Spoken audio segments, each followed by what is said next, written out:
Are there still buyers in this fall market?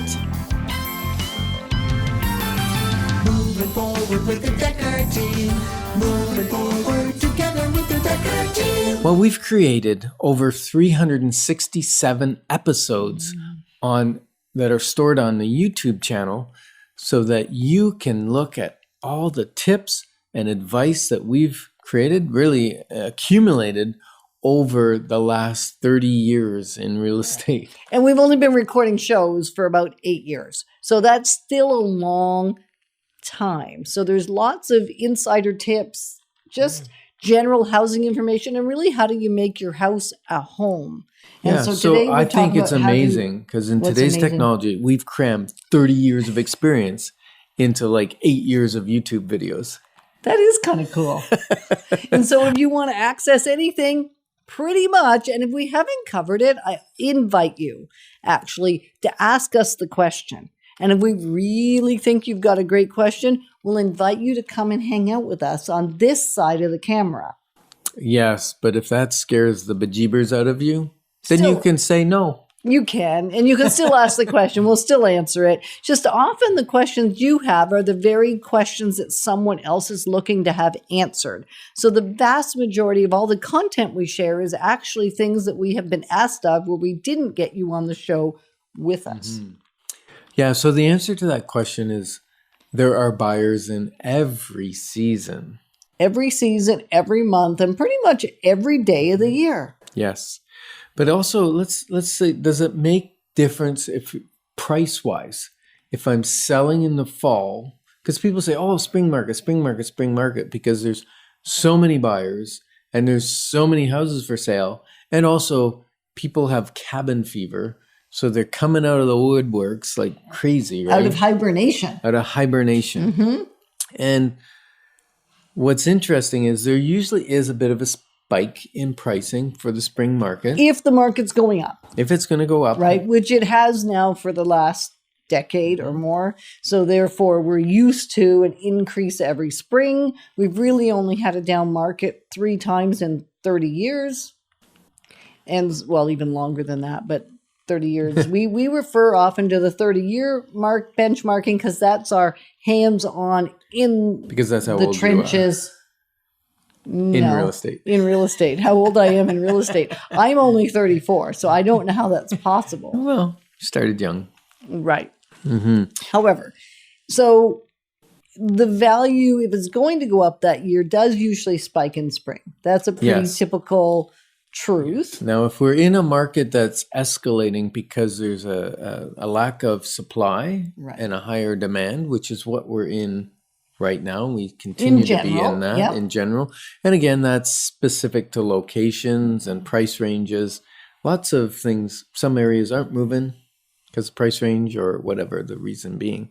So when we look at it, we go, okay, in this market where we have escalating prices, if we're selling in the fall, we might actually be getting more in the fall because we've had the whole spring and summer fever, the frenzy of prices going up that's causing the highest price in the fall.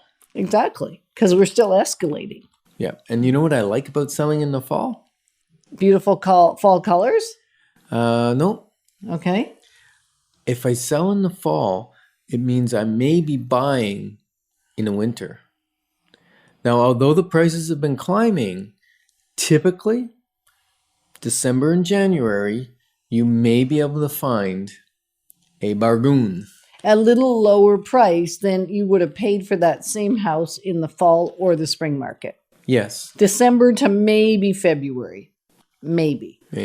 Depends. Yeah, Spring market can start early. I know. It does some years. But typically December and January are the lowest sales months. Right.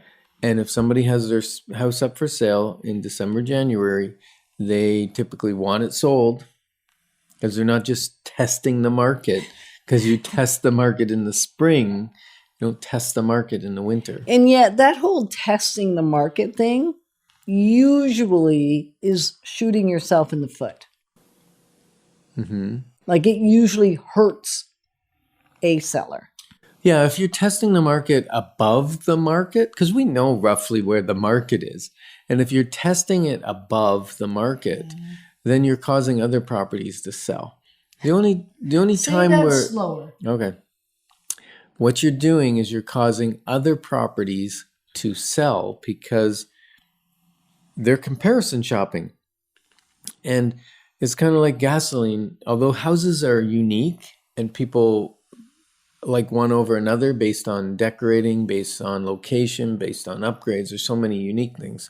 But if gasoline is $1 a liter on one side of the street and $1.50 on the other side of the street, guess which gas station's busier? Right. And so if we have a unique property, it's a little more difficult to price. It's also maybe a little more variable in what you will be able to sell it for. Yes. And yet, if it is a house that there's been a fair number sell, if you overprice it in any time of the year, it is going to sit there. Yeah, So even in a busy market. Even in a busy because market. in a market where there's multiple offers, what's happened is the agents and the buyers have been programmed that a property comes on at X, for instance, let's say 400, and it's going to sell at 20 to 30,000 over 430. But if we price it and we go, oh, we want to price it at 440 and see if we can get 430, it's probably not going to sell, and it might end up selling a lot less because the buyers are no longer conditioned to go in and ask less than offering. They're conditioned to go in and offer above asking. If the value's there. Right. And now you're shooting yourself in the foot, so to speak, if you're above the market. Right. Even So in a hot market. even in a hot market, Yeah. you still have to be strategic around how you price property in any time of year. So fall is phenomenal, provided you take into consideration what is happening in your community. And it can be a higher price than often summer or even spring. Yes. And some properties show like amazing in the fall. You know, they have maple trees, a maple forest. They have a stream, and the colors just come alive, and it's beautiful. Lots of properties sell in the fall. Yeah, and you know what the other advantage is, Yetta? Okay. Since you're making this up as you go, I knew you wouldn't. why don't you just That's tell why us? I kind of just threw you under the bus. There aren't as many bugs. Right. So if you live in a neighborhood in the country where there are a ton of mosquitoes or black flies in the They spring, get them in the city too. but you may want to sell in the fall when there aren't as many bugs eating people alive, and they might get that surprise in the spring.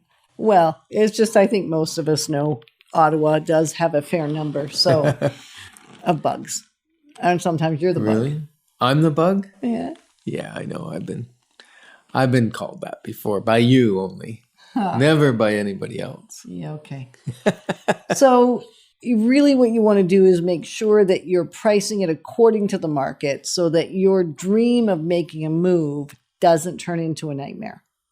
And that's why we offer a either phone consultation to give you general analysis or an on-site visit to give you a comprehensive analysis, or we'll even do photos and do a Zoom analysis. I mean, we can do just about anything today, depending on what your questions are and what kind of timeline you have and just what you're comfortable with at this point. You know why?